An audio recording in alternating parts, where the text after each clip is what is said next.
Stop over here at Bucky's. Look at that car. Let's take a look inside. Looks like Bucky himself is right inside here. Nice little stop on the way to St. Augustine today. And they've got food here. Look at this. Unbelievable amount of food, healthy food. If you're in Daytona Beach, drop by over here at Bucky's.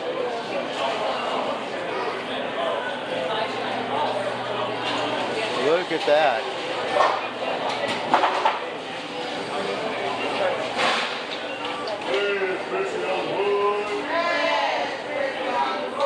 Well, here I am with Bailey. We're going to take the trolley car experience here in St. Augustine, Florida. It's going to be great. Let's go.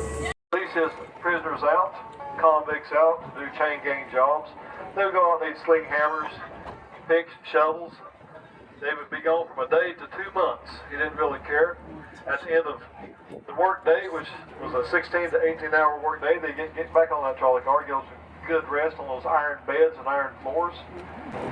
And he was there for a couple of years until the Spanish king sent orders to him to go back out to the New World, find more treasures and more lands to help support the crown. And the first treasure he wanted to find was the fabled Fountain of Youth.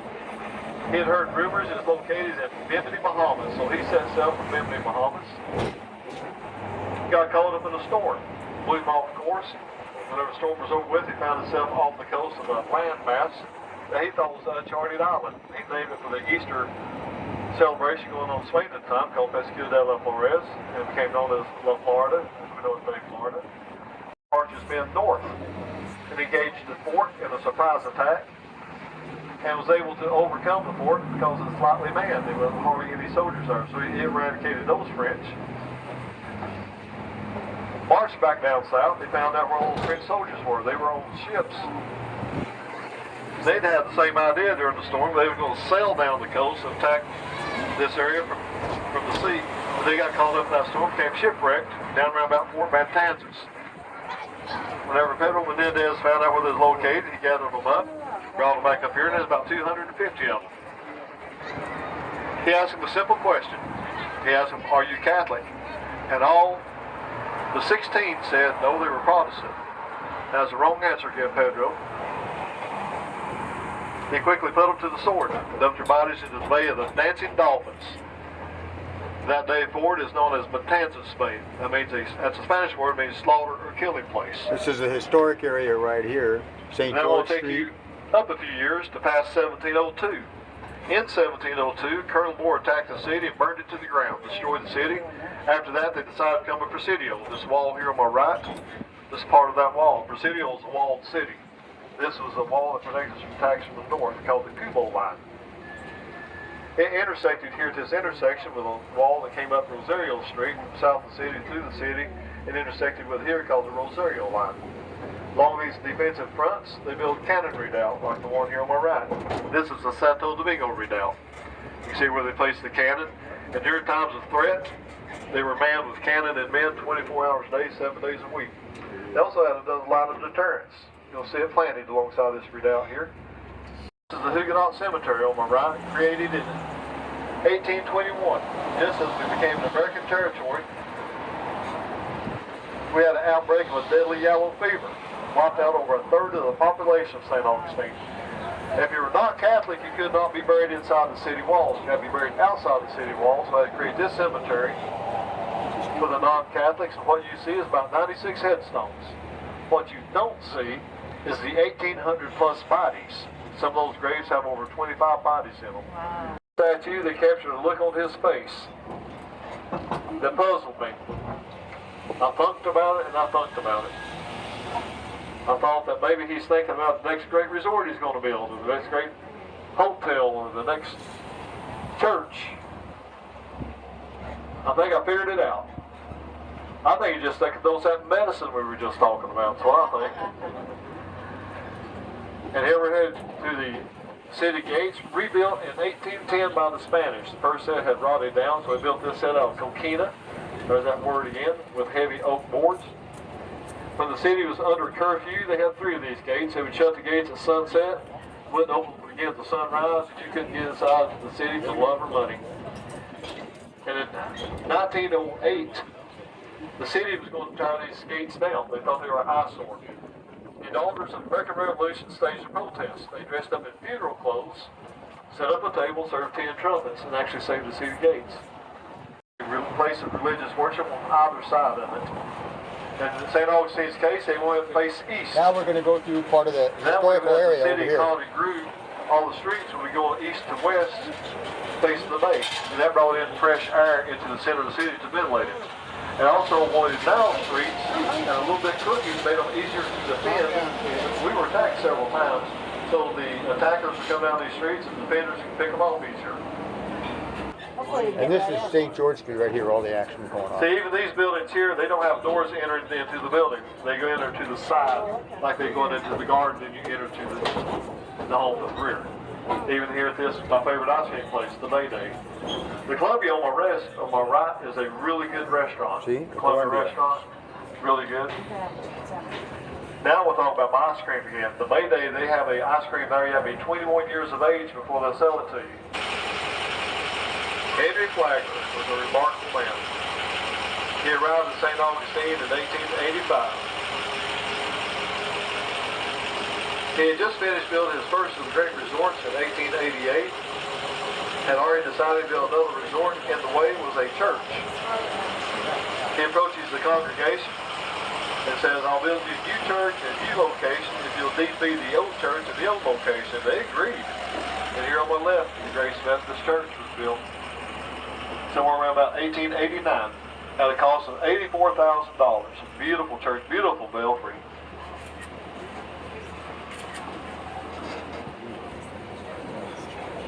Cost $84,000, which was no money to Henry Flagler because he was the second richest man in the entire world. In return, he received the deed for a building and some land worth only $4,000. And I'm going to show that to you here just shortly. You make up your own mind if he's a good businessman or not. In the meantime, he built a Presbyterian church. He rebuilt the Catholic church, and the Baptist was watching. The Baptist come to Henry Flagler and said, Mr. Flagler, you built the Methodist church, you built a Presbyterian church, you built a Catholic church, will you build a church for us, the Baptists? And Henry Flagler was the second richest man in the world, is a very giving man, so he looked at him and he said no. What he did do, though, he came to terms with them. He said, if you build your own church and fully fund it in 24 months, if you build a belfry but never put a bell in it, I'll give you the land to build your new church on. And they agreed to it, and this is it here on my right, the Ancient City Baptist Church. It's the oldest masonry church in Florida. Has a belfry but no bell. You can ask me why. Why? He had just built a Methodist church, and he was raised as a Presbyterian. He didn't want the bells to clash with the Methodist or the Presbyterian church. He was raised a strict Presbyterian. He only had one vice in his entire life, as occasional Cuban cigar. He didn't dance, he didn't drink, he didn't socialize much. He was a book reader. He read a lot of books. And it cost, I didn't mean for the dramatic pause, I was just watching traffic. $9,000 per guest for the season. Beautiful hotel. The rotunda to my right's a special rotunda. That was the grand ballroom for Henry Flagler. He entertained up to 600 guests at a time there, but that's not what makes it special. Currently, it's the dining hall for Flagler College, but there again, that's not what makes it special. What makes it special is the glass. Behind that lake sand, the glass is the world's largest collection of Louis Comfort Tiffany glass and still in the original location valued at $130 million. And I'm curious how many students are having their burger and fries there when they look out of the night, know what they're looking out of. At the end of the century, after the Civil War, into the early part of the 19th century, a lot of wooden buildings were being burned down across this great country, especially in the South. Henry Flagler knew this, so he wanted his hotel to be where the guests could feel safe. So he had designed to be red brick and Spanish tiles. You can see it's not red brick, that's because his friend across the street, Franklin Smith, also an engineer and architect, had designed a new way and engineered a new way to pour cement coquina. Henry Flagler liked it. His architect, Corinne Hastings, adapted it into the construction of the great Ponce de Leon. That's the reason we have a poured cement coquina with inlaid red brick. Very beautiful building. I've seen a lot of red brick buildings in my life. They don't compare to the beauty of this one. And on my right, we see a statue of Henry Flagler greeting all the students coming in, but that's his third location for that statue. He's well traveled as a statue. I'll be pointing out the other ones as we come to them. And I have a story about this chain here on my right, that is fence post. I'll be talking about it a little bit later. There's a multiple floored museum. You go inside, you would see collections of glass and porcelain and silverware and statues, statuettes, tapestries, rugs, furniture, all Victorian age, musical instruments. It's a beautiful museum and great air conditioning. So if you're really hot, a cool place to sit and attraction. Also, the first location for that Methodist church we was talking about earlier, located about where this green fountain is here on my right. It's just a decrepit old building on stilts at the time. Henry Flagler quickly demolished it to build the great Alcazar. As he was building the Alcazar, his guests from Ponce de Leon, which I like to mention, were very wealthy, and they complained all the time. They complained about everything all the time. They kept saying there was nothing to do in St. Augustine when the sun goes down. So as he was building the Alcazar, he remembered that. He started building spas, Russian baths, Greek baths, game rooms, many other things. And then his guests complained about the dirty street they had to cross to come over here to enjoy those amenities, so he built a bridge across King Street. Keep his guests from getting their shoes dirty. On my left, we have a statue of Pedro Menendez, founded St. Augustine in 1565. This is an exact replica of the one overlooking his remains in his hometown of Ávila, Spain. This is gifted to us by Ávila, Spain, in celebration of the 400th anniversary of the founding of St. Augustine in 1965. Here's a few words from Dr. Martin Luther King. I had a chance to talk with many people, some of whom are considered some of the very outstanding leaders and people of our nation. I believe that I was uttering the truth when I said to them that the Negroes of St. Augustine, Florida, and those that have come in from other communities and their allies in the white community are determined to march the streets of this city until the walls of segregation come crumbling down. That speech is given by Dr. Martin Luther King here on my left at the St. Paul African Methodist Episcopal Church. After he gave that speech, they gathered on the boulevard here. They marched all the way to St. Augustine to the plaza. Then they had their protest marches there, aired their grievances.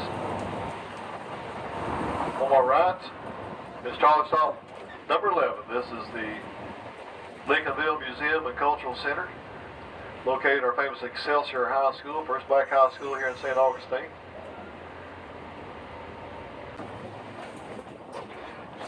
Dr. Martin Luther King and his companions go to different churches. They make their nonviolent protest march plans. St. Seabridge Church in front of us is one of those churches. This is the oldest wooden church in Lincolnville, and is only one of 9 that was ever built specifically for a place of worship for a black community. Now this is my quiet zone, but at the end of the street and on the left is a park. It's called Twine Park. It was created in honor of the Twine family who helped support the Civil Rights Movement in 1964. The oldest house, you walk inside, you step into the 1700s. You just time travel. Pretty amazing, really. The house here on my end is a tow bar house. It's an old house. It's currently the home to Florida's Surf Museum. We just did this all last week in the U.S. Yes. You turn down the street, I'm going to give you an example of a Spanish-style entrance to a Spanish-style house. Now, you just take this time to say hello to my guests in the back. I never get to see you very often, so hey. Hello! Hello. Oh, many old things. Here in the middle of the parking lot, to my left, that's the oldest pothole in the city. Ah. That was good, that loud.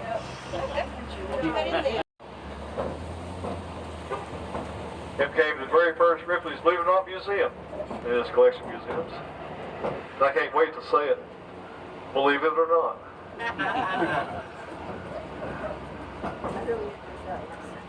Hello. Let me come to a stop and I'll ring my bell.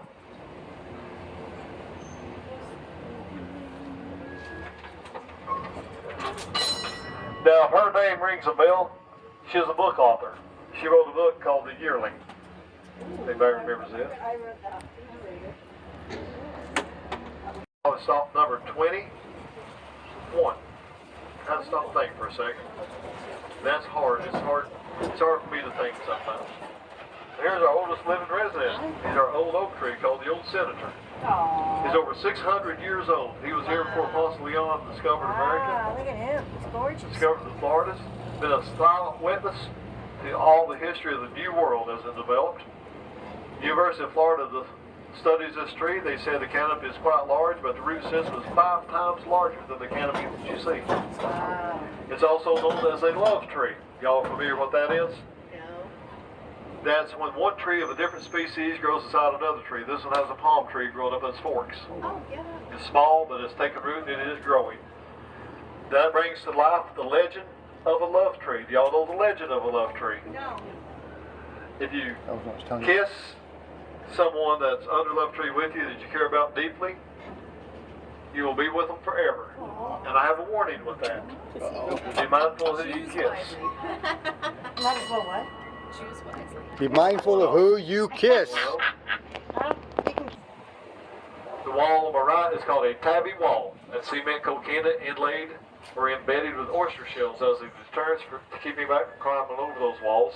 Oyster shells are very sharp and they're full of bacteria. So you scrape yourself on one of those, you're going to have yourself a nasty infection. Trolley stop number 22, the Fountain of Youth, home to the ancient Indian village of Saloy. They're trying to reconstruct some of those huts. It's also the first landing site, Pedro Menendez. They have a planetarium here, a great food court, and of course a Fountain of Youth. Trolley stop number 22. Well, as you can see, I'm no longer in St. Augustine. I'm back in the Vero Beach area. I'm actually in Sebastian, and right next to me here is the Indian River Lagoon. But I had to do a proper sign-off, and I wanted to give you a nice background. How's that for a background? Another beautiful day here in Florida. Now, the trolley car, we had such a great time. You see, what happened was my sister and brother-in-law came all the way down from California to visit me. Wasn't that nice? And I had to take them to St. Augustine and show them that beautiful city. And they wanted to do the trolley car ride, but they didn't want to go on camera. So I said, no worries, I don't need you to go on camera. And I said, let's do the trolley car because it's something different, something new for my audience, and you guys enjoy it, and I enjoy it, and we loved it. And what they do is they give you a sticker. You pay for an all day. They give you a map. They have different locations they stop off. They ring the bell, maybe 18, 20 locations. Takes a couple seconds to stop somewhere. People get on, people get off. And you can get on and off this trolley car throughout the day. Now, if you want to stop and see something somewhere or get a bite to eat or do some shopping, go ahead and drop off the trolley and then pick it up somewhere at one of the locations and get back on and pick up your tour. What a great, interesting thing and so much fun. And I want to thank Victor. He did a great job with our tour. Now, we went to the Columbia for lunch afterwards, and I got to tell you, great food, strong drink, nice gift shop inside, a lot of atmosphere, a lot of history, and good service. You have to stop in there for a lunch and a bite to eat. We timed it right because we went late in the afternoon and it was a weekday, so it wasn't too busy. That place does get swamped with people, but a great lunch at the Columbia. Well, I hope you've enjoyed this trolley car ride and a look at St. Augustine. I hope you're happy, healthy, taking care of yourself. Watch for more videos. And what is it I always say? Oh yeah, that's right. We will see you soon.